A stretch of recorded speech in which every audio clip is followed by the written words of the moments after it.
তাতে সে শুরু থেকে শেষ পর্যন্ত অবিচলিতভাবে সঙ্গতি ও সামঞ্জস্য রক্ষা করে চলবে, এরকম মনে করবার কোনো কারণ ঘটেনি। বরং এক টানা সঙ্গতি দেখলেই কেমন একটা বিস্ময় জাগে, সন্দেহ হয় কোথাও বুঝি কিছু গলদ আছে। কিন্তু যে লোকটার জীবনধারা গত 30 বছর ধরে প্রায় একইভাবে বয়ে যাচ্ছে, সে যদি কেবল একটা বাড়ি কেনার ফলে হঠাৎ সম্পূর্ণভাবে বদলে যায়, তাহলে বন্ধু বান্ধবদের মনে উদ্বেগ ও দুশ্চিন্তার সৃষ্টি হওয়া বিচিত্র নয়। সোমনাথ সম্বন্ধে আমরাও একটু বিশেষ রকম উদ্বিগ্ন হয়ে উঠেছিলাম। সোমনাথ বড়দার আষাঢ়ে গল্পের আসরে বড় একটা যোগ দিত না বটে, তবু সে আমাদের সকলেরই অন্তরঙ্গ বন্ধু ছিল। একেবারে প্রাণ খোলা লোক, অত্যন্ত মিশুকে ও আমোদে হেসে খেলেই জীবনটা কাটিয়ে দিচ্ছিল। বাবা মৃত্যুকালে টাকা রেখে গিয়েছিলেন, সুতরাং অন্য চিন্তা ছিল না।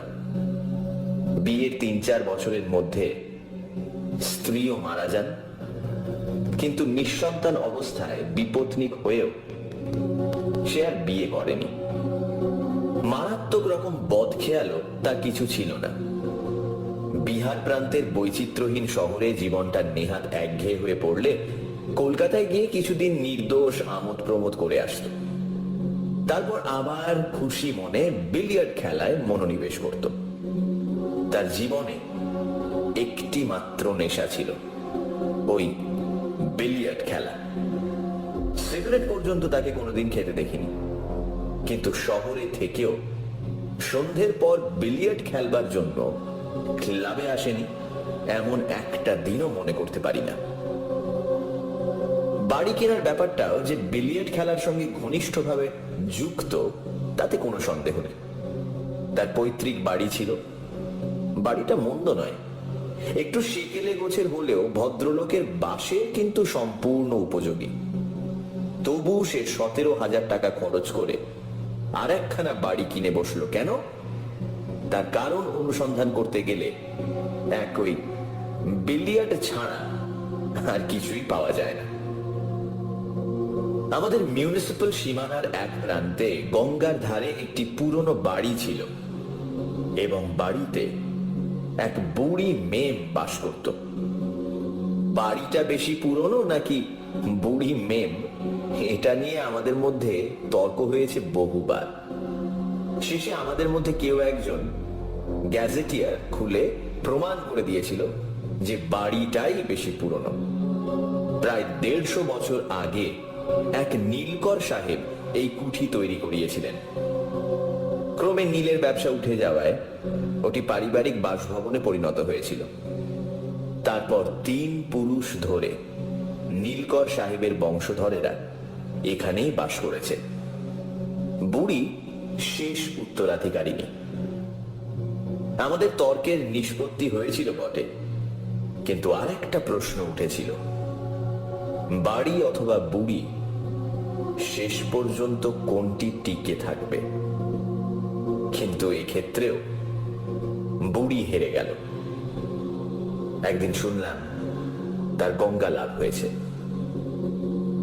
বুড়ি চিরকুমারী, তাই সাক্ষাৎ ওয়ারিস বলে কেউ ছিল না। অল্পদিন পরে শোনা গেল বাড়িটি বিক্রি হবে। নেহাত খেয়ালের বশেই একদিন বিকেলে আমরা কয়েকজন দেখতে গেলাম। সোমনাথের গাড়ি আছে, তার গাড়ি চড়েই অভিযান হলো। ফাঁকা মাঠের মতো বিস্তৃত গঙ্গার তীরে নিচু পাঁচিলে ঘেরা ভিলা জাতীয় বাড়ি, চতুষ্কোণ বাড়ি, চারিদিকে নিচু বারান্দা, মাঝখানটা প্রায় দোতলার মতন উঁচু হয়ে আছে। একটা প্রকাণ্ড ঝাউ গাছ নিতান্ত একা এক পাশে দাঁড়িয়ে আছে। বাড়ির পেছন দিয়ে গঙ্গা বইছে। সামনের দরজার স্তম্ভে শ্বেত পাথরের ফলকের উপর নাম লেখা, একোজ, প্রতিধ্বনি। বাড়ির একজন মুসলমান চৌকিদার ছিল, সেও বোধ করি ওই বুড়ির সমসাময়িক। চাবি খুলে বাড়ির ভেতরটা আমাদের দেখালো। সুসজ্জিত পরিষ্কার পরিচ্ছন্ন ঘরগুলি, চেয়ার, সোফা, খাট ঘরে ঘরে যেমন ছিল তেমনই সাজানো আছে। বাড়ির ঠিক মাঝখানে একটি প্রকাণ্ড হল ঘর, ছাদ বেশ উঁচু, আর অনেক উঁচুতে কাঁচে ঢাকা স্কাইলাইট দিয়ে আলো আসার ব্যবস্থা। তবু ঘরটি আলো আধারে মেশানো। চৌকিদার সুইচ টিপে আলো জ্বেলে দিল। কয়েকটা বাল্ব একসঙ্গে জ্বলে উঠল। তখন দেখলাম ঘরের মাঝখানে একটা বিলিয়ার্ড টেবিল রয়েছে। টেবিলের উপর সবুজ আবরণে ঢাকা 3টি বাল্ব কেবলমাত্র টেবিলের সমতল পিঠের উপর আলো ফেলেছে। ঘরে অন্য আভরণ বিশেষ কিছু নেই। দেয়ালের ধারে 2টি সেটি, এক ধারে বিলিয়ার্ড লাঠি রাখবার র্যাক, আর তাতে সারি সারি কয়েকটি কিউ রাখা আছে। দেয়ালের গায়ে একটি কালো রঙের মার্কিং বোর্ড, কতদিনের পুরনো বলা যায় না। তাতে অঙ্কের চিহ্নগুলি একেবারে অস্পষ্ট হয়ে গেছে। চারিদিকে তাকিয়ে সোমনাথ মৃদুস্বরে বলে উঠল, বাহ, সত্যি ঘরের আধা অন্ধকার মোলায়েম আবহাওয়া মনের উপর একটা অনির্বচনীয় প্রভাব বিস্তার করে। ঘরে প্রবেশ করতেই আমি সেটা উপলব্ধি করেছিলাম। তাই সোমনাথকে সমর্থন করে আমিও ওই জাতীয় একটা কিছু বলতে যাচ্ছি, এমন সময় আমার কানের কাছে কে যেন চাপা গলায় বলল, চমকে উঠে পেছন দিকে তাকালাম। আমার সঙ্গে সঙ্গে আর সকলেও পেছনে তাকালো, কিন্তু আমাদের পেছনে কেউ নেই। আমরা উদ্বিগ্নভাবে পরস্পরের দিকে তাকিয়ে রইলাম। তখন বৃদ্ধ চৌকিদার ভাঙা গলায় বুঝিয়ে দিল যে সেটা প্রতিধ্বনি। এ ঘরে প্রতিধ্বনি আছে। কথা বললে অনেক সময় কথার ভাঙা ভাঙা অংশ ফিরে ফিরে আসে।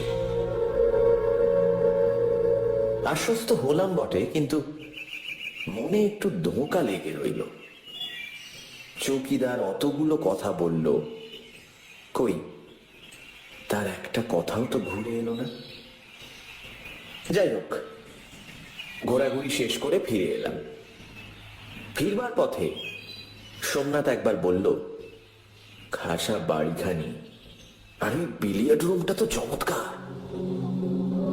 বিলিয়ার্ড রুমের চমৎকারিত্ব তাকে কত দূর মন্ত্রমুগ্ধ করেছে তা বুঝতে পারলাম দিন 10 পরে, যখন শুনলাম সে বাড়িখানি কিনে নিয়েছে।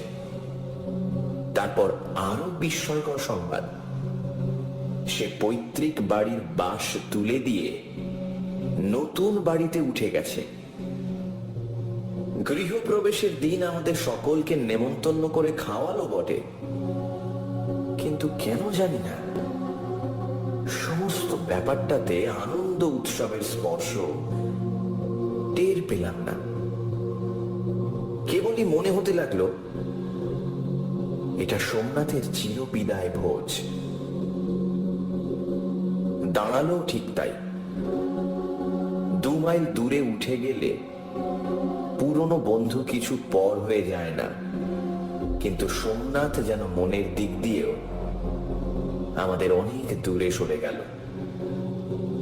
মাঝে মাঝে সে ক্লাবে আসতো এবং আগের মতো হাসি গল্প করবার চেষ্টা করতো বটে, কিন্তু দেখলাম তার মনটা আগা গোড়া বদলে গেছে।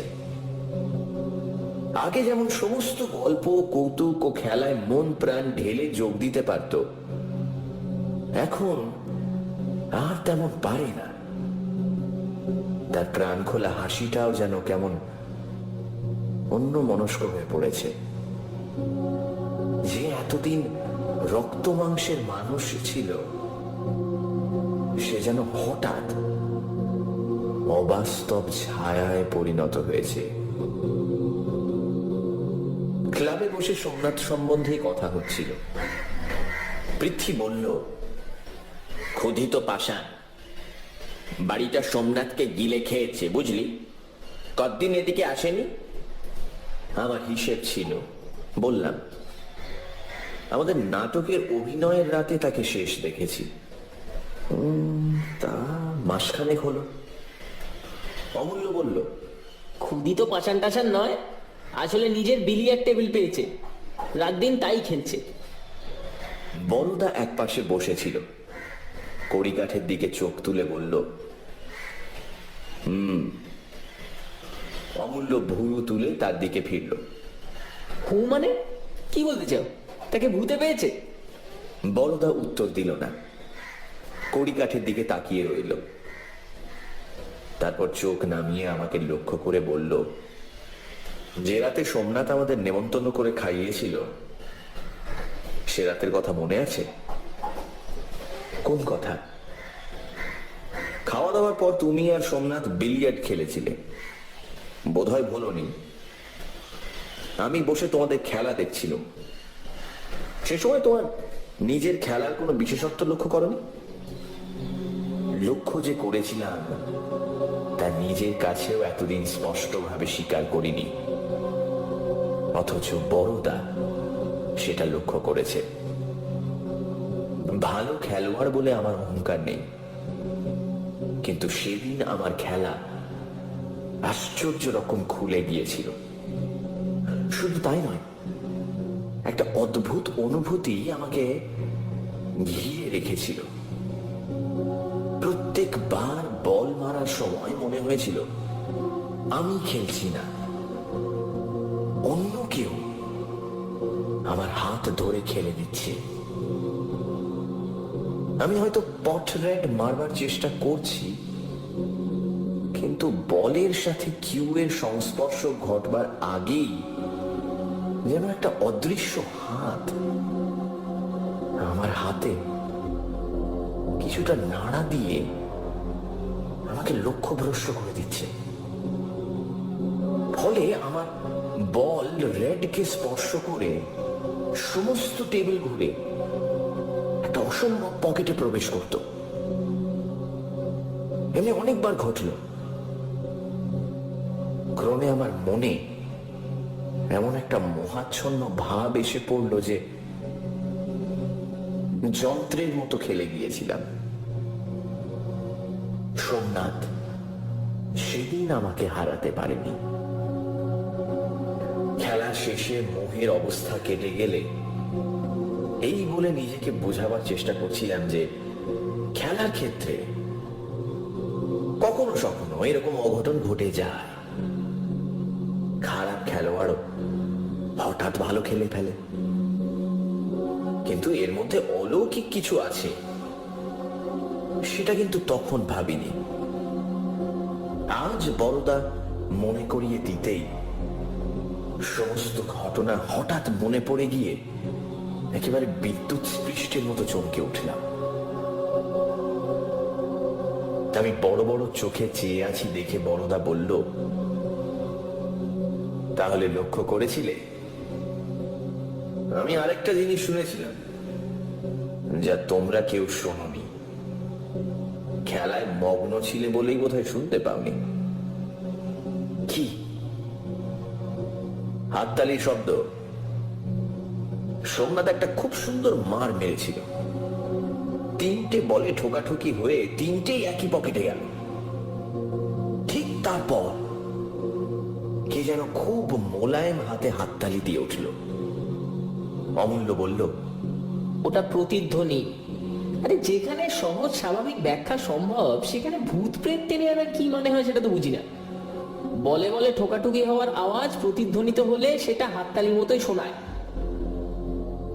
বড়দা বলল, আশ্চর্য বলতে হবে, বল ঠোকাঠুকি তো বরাবরই হচ্ছিল, তবে প্রতিধ্বনিটা ঠিক সেই সময় হলো কেন? কিছুক্ষণ কোনো কথা হলো না। এক্ষেত্রে একটা কথা বলে রাখা জরুরি।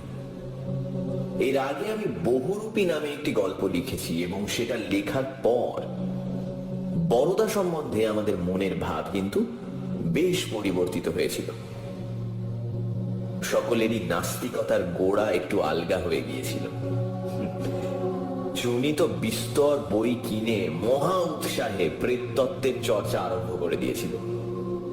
অমূল্য যদিও এখনো তর্ক করতে ছাড়েনি, তবু তার ঝাঁজ অনেকটা কমে এসেছিল। ঋষি আমাদের আলোচনাকে সোজা পথে ফিরিয়ে আনলো। বলল, সে যাব, কথাটা শেষ পর্যন্ত দাঁড়াচ্ছে কি?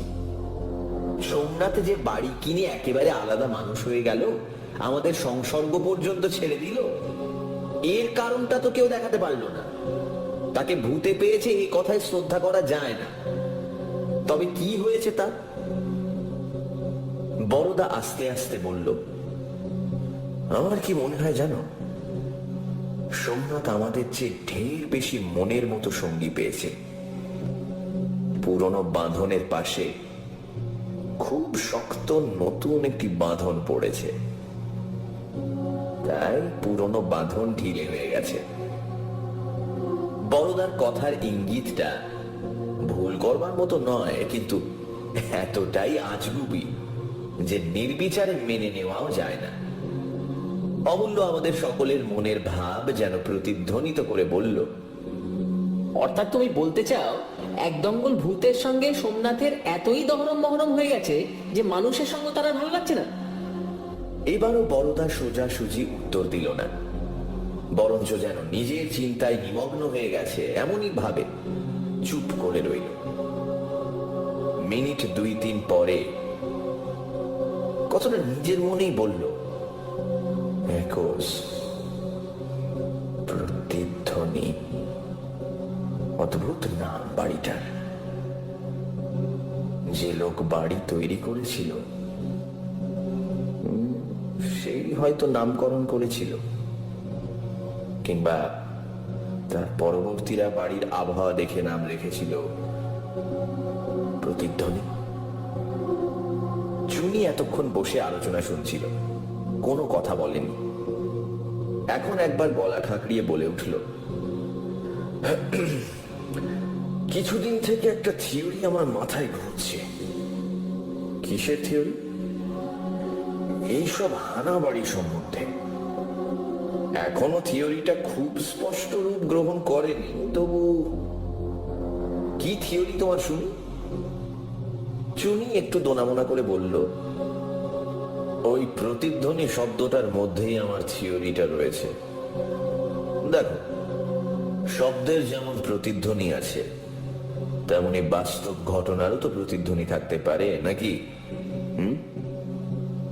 প্রতিধ্বনি না বলে তাকে প্রতিবিম্ব বলতে পারো।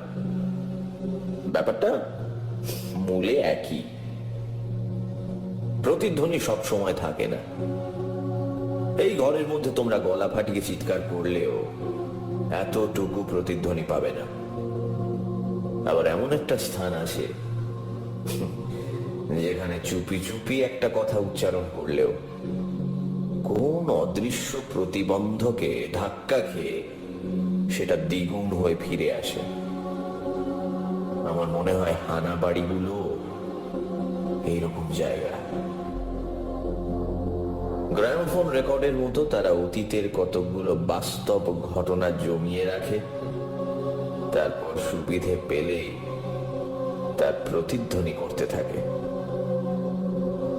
বড়দা, তোমার কি মনে হয়? থিওরিটা অভিনব বটে, কিন্তু বড়দার মুখ থেকে এর অনুমোদন আশা করা যায় না। সে গোড়া ভূত বিশ্বাসী, অথচ থিওরি সত্যি হলে ভৌতিক কাণ্ড মাত্রেই একটা যান্ত্রিক ব্যাপার হয়ে দাঁড়ায়। ভূত প্রেতের স্বাধীন স্বতন্ত্র অস্তিত্ব বলে কিছুই থাকে না। বড়দা কিছুটা চুপ করে থেকে বলল, তাহলে তোমার মতে ভূত প্রেত নেই? মানে যেগুলোকে ভৌতিক ফেনোমেনন বলে মনে হয়, সেগুলো অতীতের প্রতিধ্বনি মাত্র? চুনি ঠিক নয়।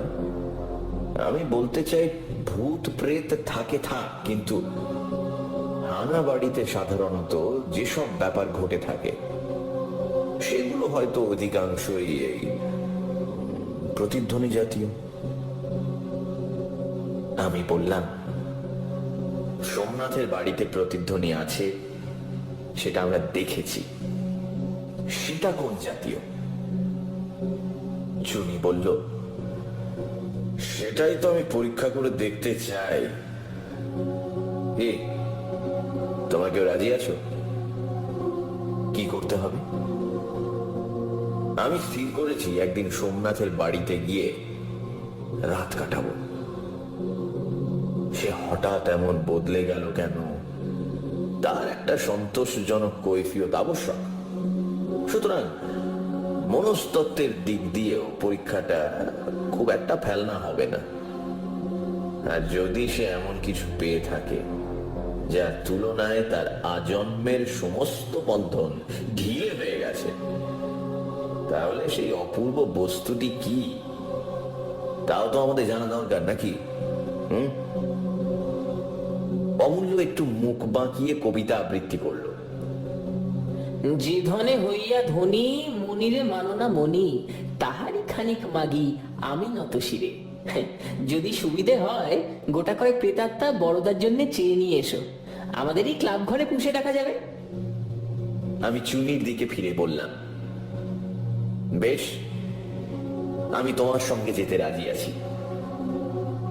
কালই চলো তাহলে। কাল তো শনিবার।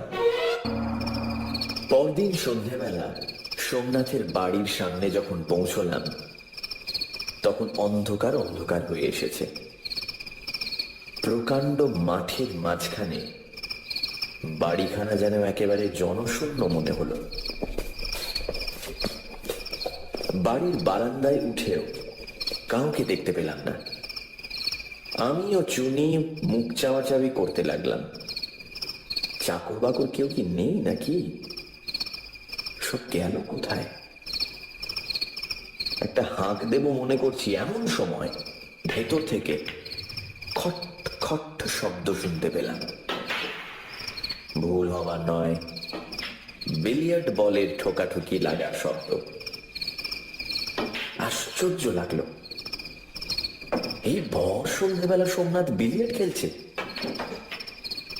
কার সঙ্গে খেলছে? দুজনে ভেতরে প্রবেশ করলাম। কোনো ঘরে এখনো বাতি জ্বলেনি, কেবল বিলিয়ার্ড রুম থেকে আলো আসছে। আমরা চুপচাপ দরজার সামনে গিয়ে দাঁড়ালাম। শুধু টেবিলের উপরকার সবুজ শেড ঢাকা 3টে বাল্ব জ্বলছে। বাকি ঘরটা কিন্তু অন্ধকার। এই আলো অন্ধকারের সীমানায় টেবিলের ধারে দাঁড়িয়ে সোমনাথ এক মনে কিউয়ের ডগায় খড়ি ঘষছে। ঘরে কিন্তু আর কেউ নেই। চুনি বলে উঠল, কি হে, একলাই খেলছো? কে? সোমনাথ চমকে মুখ ফেরালো। তারপর তাড়াতাড়ি দরজার কাছে এসে সুইচ টিপল। ঘরের অন্য আলোগুলো জ্বলে উঠল। আমাদের দেখে সে প্রথমে কিছুক্ষণ নিষ্পলক চোখে চেয়ে রইল, যেন ভালো করে চিনতেই পারল না। আমরাও কিরকম অপ্রস্তুত ভাবে তার মুখের দিকে চেয়ে দাঁড়িয়ে রইলাম। আমাদের সঙ্গে তার মনের যোগাযোগ এমন পরিপূর্ণভাবে বিচ্ছিন্ন হয়ে গেছে যে হঠাৎ করে সেটা জোড়া লাগাতে পারছে না। যাই হোক, শেষ পর্যন্ত হাসির একটা চেষ্টা করে সে বলল, আরে তোমরা, তারপর হঠাৎ কি ব্যাপার? সোমনাথের কণ্ঠে যে সহজ অকৃত্রিম সমাদরের সুর শুনতে আমরা অভ্যস্ত, সেটা কিন্তু ফুটে উঠল না। আমি একটু দ্বিধা বোধ করে বললাম, ব্যাপার কিছু নয়, তোমার ঘরকন্যা দেখতে এলো। একলা বিলিয়ার্ড খেলছিলে নাকি? একলা? কথাটা বলেই সে সামলে নিল। মুখের উপর দিয়ে একবার হাত চালিয়ে বলল, হ্যাঁ, একাই খেলছিলাম। এসো বাইরে বসা যাক। ঘরের আলো নিভিয়ে সোমনাথ আমাদের বারান্দায় নিয়ে গিয়ে বসালো। এতক্ষণে বাইরে অন্ধকার হয়ে গিয়েছিল। ঝাউ গাছটাতে অসংখ্য জোনাকি জ্বলছিল। সে বলল, আলো জ্বেলে দেব না অন্ধকারেই বসবে? চুনি বলল, ক্ষতি কি, অন্ধকারেই বসা যাক। বেতের মোড়ায় তিনজনে চুপচাপ বসে আছি, কারোর মুখে কথা নেই। হঠাৎ সোমনাথ বলল, চা খাবে? চুনি উত্তর দিল, না, আমরা চা খেয়ে বেরিয়েছি। তারপর একবার গলাটা ঝেড়ে বলল, তুমি দিন দিন যেরকম ডুমুর ফুল হয়ে উঠছো, ভয় হলো দুদিন বাদে হয়তো চিনতেই পারবে না। তাই আজ তোমার বাড়িতে রাত কাটাবো বলে এসেছি। পুরনো বন্ধুত্ব মাঝে মাঝে ঝালিয়ে নিতে হবে তো। এক মুহূর্ত সোমনাথ জবাব দিল না। তারপর যেন একটু বেশি মাত্রায় জোর দিয়েই বলে উঠল, বেশ তো, বেশ তো, দাঁড়াও, আমি আসছি। কোথায় যাচ্ছ? বাবুর্চির আগে খবর দিই, তোমাদের খাওয়া দাওয়ার ব্যবস্থা করতে হবে তো। এই বলে সোমনাথ উঠে গেল। মনে মনে ভারী কুণ্ঠা বোধ করতে লাগলাম। বন্ধুত্বের দাবিতে আতিথ্য গ্রহণ করতে গিয়ে অপর পক্ষের মনে ওই আগ্রহের অভাব আছে এরকম আভাস পেলে কষ্টের আর অন্ত থাকে না। সোমনাথ বাইরে থেকে বন্ধুত্বের ভান করছে বটে, কিন্তু ভেতর থেকে যে সে আমাদের সাহচর্য চায় না, সেটা বুঝতে খুব একটা কষ্ট হলো না।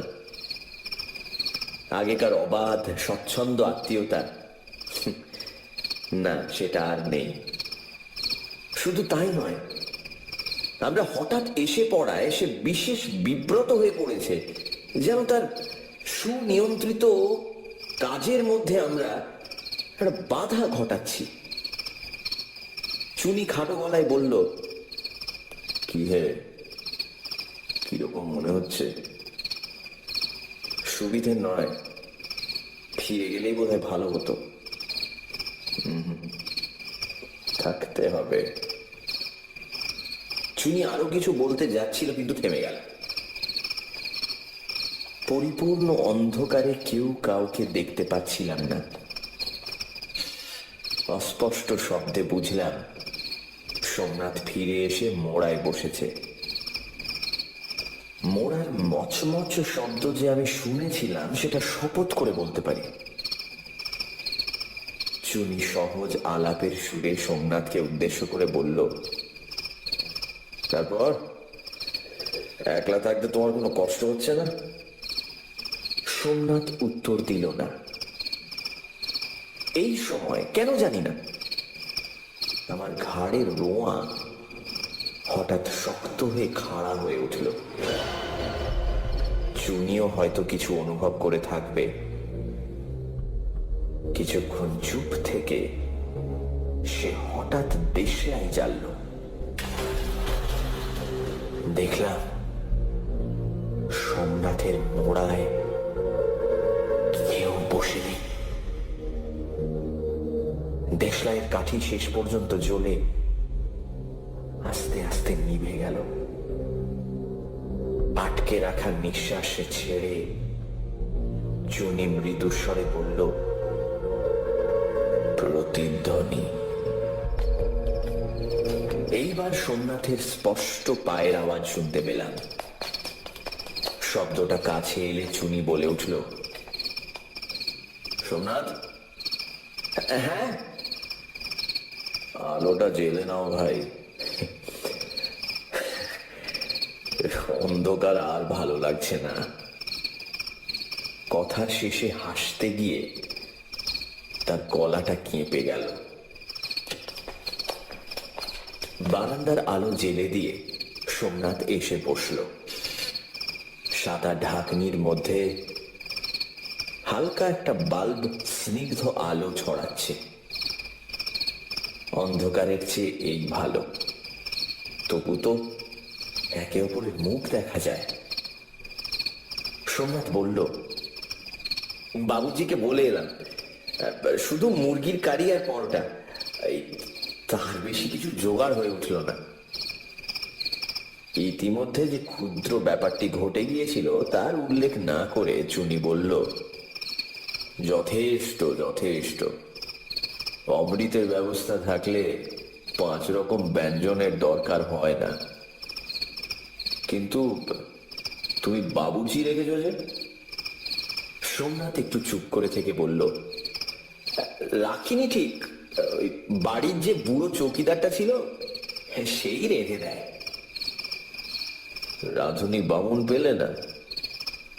দরকার বোধ করি না, তাছাড়া আমি একলা মানুষ, চাকরও তো দেখছি না। চাকর রাখুনি কেন? হ্যাঁ, রেখেছিলাম একজন, কিন্তু রইল না। চুনি মোড়া টেনে নিয়ে সোমনাথের আরো কাছে গিয়ে বসল, বলল, আসল কথাটা কি বলতো সোমনাথ? বাড়িতে কিছু আছে না? মুখে একটা বিস্ময়ের ভাব এনে সোমনাথ বলল, কি থাকবে? সেই কথাই তো জানতে চাইছি। শহরের এক কোনায় এই পুরনো বাড়ি, চাকর বামুন থাকতে চায় না। কিছু থাকা এত বিচিত্র নয়। সোমনাথের চোখের উপর অদৃশ্য পর্দা নেমে এলো। সে হাসবার একটা ব্যর্থ চেষ্টা করে বলল, পাগল না খ্যাপা, ওসব কিছু নয়। শহর থেকে দূর পড়ে, তাই চাকর বাকর থাকতে চায় না। বুঝলাম কিছু বলবে না, ইচ্ছে করলে যে অনেক কিছু বলতে পারে তাও বোঝা গেল, কারণ সোমনাথ মনের ভাব গোপন করতে পারে না। মুখে চোখে সেটা প্রকাশ হয়ে যায়, কিন্তু লুকোতে চাইল কেন? যেটা সে জেনেছে তার কোনো অংশীদার রাখতে চায় না। কৃপণের মতো একা ভোগ করতে চায়, কিংবা অবিশ্বাসীর ব্যঙ্গ বিদ্রুপের ভয় বলতে চায় না। চুনি কিন্তু ছাড়বার পাত্র নয়। সোজাসুজি জেরায় ফল হলো না দেখে সে এবার অন্য পথ ধরল। কিছুক্ষণ এ কথা সে কথার পর হানাবাড়ি সম্বন্ধে নিজের থিওরির কথা বাড়ল। বেশ ফলাও করে লেকচারের ভঙ্গিতে ব্যাখ্যা করে নিজের থিওরির সম্ভাব্যতা প্রমাণ করতে লাগলো। সোমনাথও দেখলাম এক মনে গালে হাত দিয়ে শুনছে। ইতিমধ্যে আমাদের চারপাশে যে একটি অতীন্দ্রিয় ব্যাপার ঘটতে আরম্ভ করেছে তা বোধ করি এরা দুজনে জানতে পারেনি। প্রথমটা আমিও লক্ষ্য করিনি, কিন্তু হঠাৎ এক সময় মনে হলো কারা যেন নিঃশব্দে এসে আমাদের ঘিরে দাঁড়িয়ে এক মনে চুনির কথা শুনছে। চোখে কিছুই দেখলাম না, এমনকি কানে যে কিছু শুনেছিলাম এমন কথাও জোর করে বলতে পারি না। তবু কেমন করে এই অদৃশ্য আবির্ভাবের কথা জানতে পারলাম তা আমার কাছে এক প্রহেলিকা। কিন্তু জানতে যে পেরেছিলাম তাতে বিন্দু মাত্র সন্দেহ নেই। এটা অনুমান বা উত্তেজনার ফলে কল্পনার কোনো রূপ নয়, স্পর্শ করবার মতো অত্যন্ত বাস্তব অনুভূতি। অস্পষ্ট আলোয় তাদের দেখতে পাচ্ছি না বটে, কিন্তু তারা যে আমাদের গা ঘেঁষে দাঁড়িয়ে মন দিয়ে চুনির কথা শুনছে সেটা প্রত্যক্ষ অনুভূতির মতোই সত্য। ক্রমে একটি হালকা সুগন্ধ নাকে আসতে লাগলো। তাজা ফুলের বা আতর এসেন্সের গন্ধ নয়, পপৌরির মতো একটু বাসি অথচ সুমিষ্ট সৌরভ। ধীরে ধীরে গন্ধ স্পষ্ট হয়ে উঠতে লাগলো। তখন বুঝতে পারলাম জিয়ানো ল্যাভেন্ডার ফুলের গন্ধ। চুনি তখনও থিওরি ব্যাখ্যা করছিল, তাই গন্ধ নাকে গেলেও সে মনে হয় ওটা লক্ষ্য করেনি। আলোচনা শেষ করে সে বলল, অবশ্য এটা আমার মন গড়া কাল্পনিক থিওরি, তবু কিছু ভিত্তি কি এর নেই? তোমার কিরকম মনে হচ্ছে? সোমনাথ মুখ তুলে বোধ করি একটা কিছু উত্তর দিতে যাচ্ছিল, চুনি হঠাৎ চারিদিকে চেয়ে বলল, গন্ধ, কিসের একটা গন্ধ। আমি বললাম, পেয়েছো তাহলে? ল্যাভেন্ডারের গন্ধ। সোমনাথের চোখের মধ্যে যেন বিদ্যুৎ খেলে গেল। সে ধর্মর করে উঠে দাঁড়িয়ে বলল, ল্যাভেন্ডারের গন্ধ? না না, ও তোমাদের ভুল। গন্ধ কই কই কই, আমি তো কিছু পাচ্ছি না। চুনি বলল, সত্যি পাচ্ছ না? না, কিচ্ছু না বলে সজোরে মাথা নাড়ল। সে যেন জোর করেই গন্ধটা উড়িয়ে দিতে চায়, কিন্তু গন্ধটাকে উড়িয়ে নিয়ে গেল অন্য জিনিস। হঠাৎ একটা দমকা হাওয়া বাড়ির ভেতর থেকে এসে সমস্ত গন্ধটুকু এক নিমেষে ভাসিয়ে নিয়ে চলে গেল। বিস্মিত ভাবে বাইরের দিকে তাকালাম। ঝাউ গাছের জোনাকি ঘেরা বিরাট দেহ অন্ধকারে চোখে পড়ল। ঝাউ গাছ একেবারে নিস্তব্ধ। অল্প মাত্র বাতাস বইলে যে গাছ মর্মর ধ্বনি করে ওঠে, তাতে শব্দ মাত্র নেই। সোমনাথ আবার মোড়ায় বসে পড়ল। চুনি প্রখর জিজ্ঞাসু চোখে চারিদিকে চেয়ে রইল। আমি নিচু স্বরে বললাম, চলে গেছে। যারা এসেছিল তারা আর নেই। চুনি, গন্ধটাও কি প্রতিধ্বনি? তারপর অনেক এলোমেলো আলোচনার মধ্যে দিয়ে খাবার খাওয়ার আগে ঘন্টা দুয়েক সময় কেটে গেল। সোমনাথ মুহ্যমান হয়ে রইল। আমরাও মনের মধ্যে একটা নামহীন অস্বাচ্ছন্দ্য নিয়ে বসে রইলাম। অসাধারণ আর কিছু অনুভব করলাম না। যারা এসেছিল তারা যেন আমাদের অধিকার বহির্ভূত কৌতূহল দেখে সন্ত্রস্ত ভাবে চলে গেছে। নিঃশব্দে খাওয়া দাওয়া শেষ হলো। বুড়ো চৌকিদার পরিবেশন করল। অনুভবে বুঝলাম সেও আমাদের উপর খুশি নয়। তার সাদা ভুরু দুটো নীরবে আমাদের ধিক্কার দিতে লাগলো। অবরোধের পর্দার ভেতর উঁকি মারবার চেষ্টা করে আমরা যেন বর্বরচিত অশিষ্টতা দেখিয়েছি।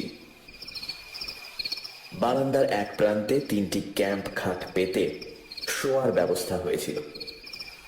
তাড়াতাড়ি শুয়ে পড়লাম। কোনো মতে রাতটা কাটলে যেন বাঁচা যায়। 3 জনে পাশাপাশি শুয়ে আছি, কথাবার্তা নেই। চুনি শুয়ে শুয়ে সিগারেট টানছে। অন্ধকারে তার সিগারেটের আগুন উজ্জ্বল হয়ে আবার নিস্তেজ হয়ে পড়ছে। সোমনাথ একেবারে নিশ্চল হয়ে আছে, হয়তো ঘুমিয়ে পড়েছে। কয়েকটা জোনাকি আমাদের বিছানার চারিপাশে উড়ে উড়ে যেন পাহারা দিচ্ছে। নানা কথা মনে আসতে লাগলো। আজ যা যা ঘটেছে চুনির থিওরির সাথে তা একেবারে বেখাপ্পা নয়। তবু যারা চুনির কথা শুনেছিল তারা কি শুধুই অতীতের প্রতিবিম্ব? সোমনাথ এ বিষয়ে এমন একগুঁয়ে ভাবে নীরব কেন? অতীতের ছায়ার সাথে বর্তমানের মানুষের এমন সাক্ষাৎ সম্বন্ধ ঘটে কি করে? আর যদি সজীব স্বতন্ত্র আত্মা হয় তবে ওরা কারা? ল্যাভেন্ডার ফুলের গন্ধ কেন এলো? সেকালে ইংরেজ মেয়েদের ল্যাভেন্ডার ফুল একটা শৌখিনতা ছিল শুনেছি। সেই গন্ধ অতীতের কোন দেহ সৌরভের সাথে মিশে ভেসে এলো? বোধহয় একটু ঘুমিয়ে পড়েছিলাম। এক মুহূর্তে সমস্ত চেতনা সতর্ক হয়ে জেগে উঠল। কিছুক্ষণ নিস্পন্দ ভাবে শুয়ে রইলাম।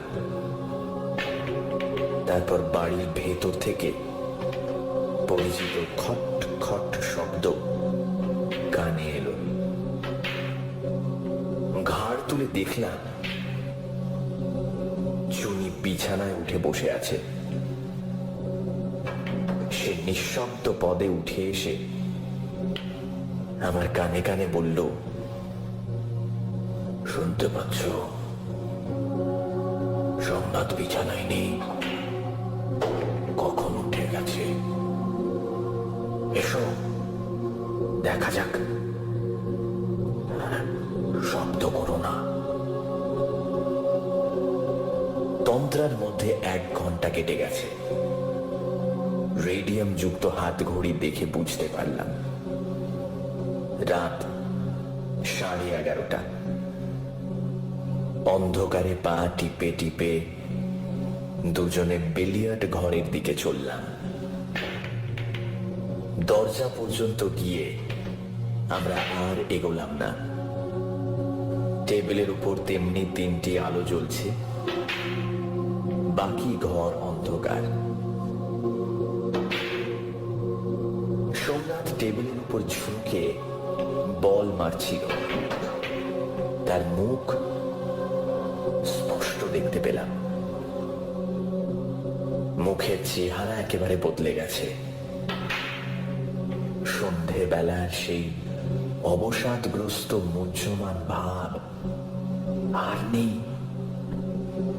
চোখের দৃষ্টি উজ্জ্বল, খেলার আনন্দ প্রত্যেকটা হাত পা নাড়ার মধ্যে দিয়ে বের হচ্ছে। মনে পড়ল কয়েক মাস আগে সোমনাথ এমনই ছিল। বাড়ি কেনবার পর থেকে তার এই প্রাণ খোলা আমোদে মেতে ওঠা মূর্তি আর চোখে পড়েনি। বল মেরে সোমনাথ হালকা একটু হেসে উঠল। তারপর নিজেই সচকিতে ঠোঁটের উপর আঙুল রেখে মৃদুস্বরে কি একটা বলল।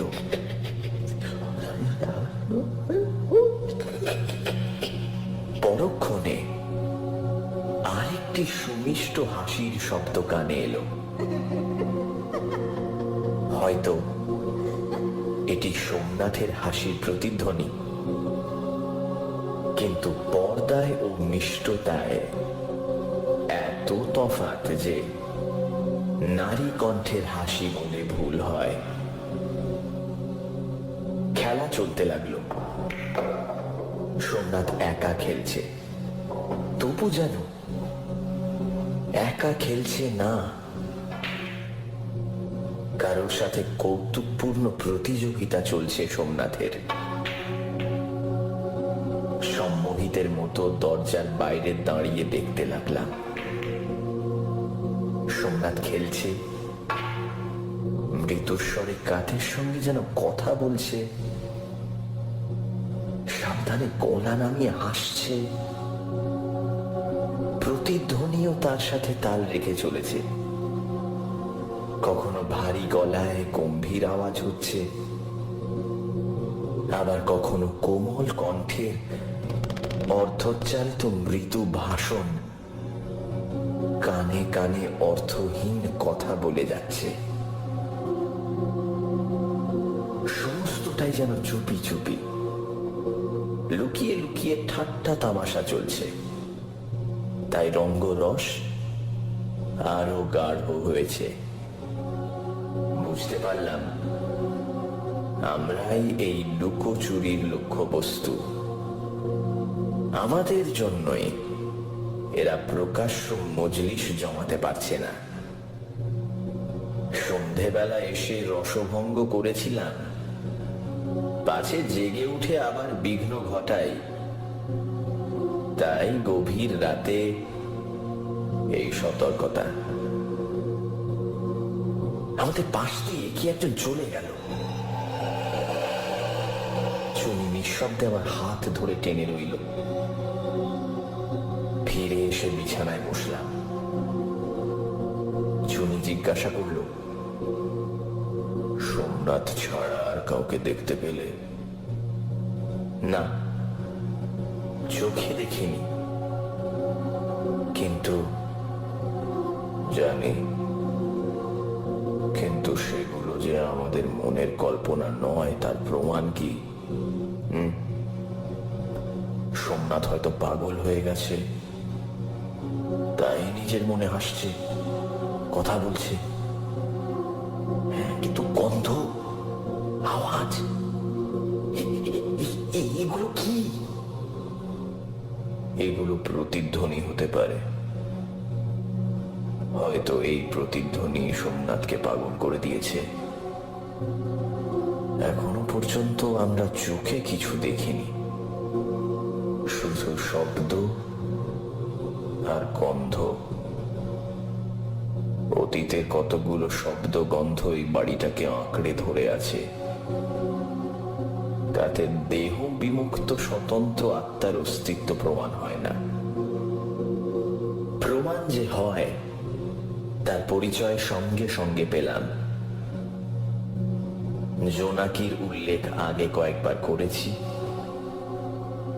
এখন দেখলাম কয়েকটা জোনাকি আমাদের মুখের সামনে এসে শূন্যে তাল পাকাতে লাগলো। তাদের সঞ্চরমান নীল আলো ক্রমশ ঘনীভূত হয়ে জমাট আকার ধারণ করছে। দেখতে দেখতে একখানি মুখ ওই জোনাকির আলোয় শূন্যে ফুটে উঠতে লাগলো। কেমন করে এটা সম্ভব হলো জানি না, কিন্তু একটি পাংশু নীলাভ নারী মুখ স্পষ্ট আমাদের চোখের সামনে ফুটে উঠল। যেন অন্ধকারের পটে জোনাকির আলো দিয়ে একটি ছবি আঁকা হচ্ছে। মোমে গড়া মুখোশের মতো নিশ্চল মুখ, কিন্তু চোখে কটাক্ষ রয়েছে। ক্ষণিকের জন্য একটি জীবন্ত নারীর অস্তিত্বের স্পর্শ অনুভব করলাম। তারপর জোনাকিরা ছত্রভঙ্গ হয়ে গেল। দেহের সমস্ত পেশি শক্ত করে রইলাম। বুকের স্পন্দন দপ দপ করে কণ্ঠের কাছে ধাক্কা খেতে লাগলো। কতক্ষণ এইভাবে কেটে গেল জানি না।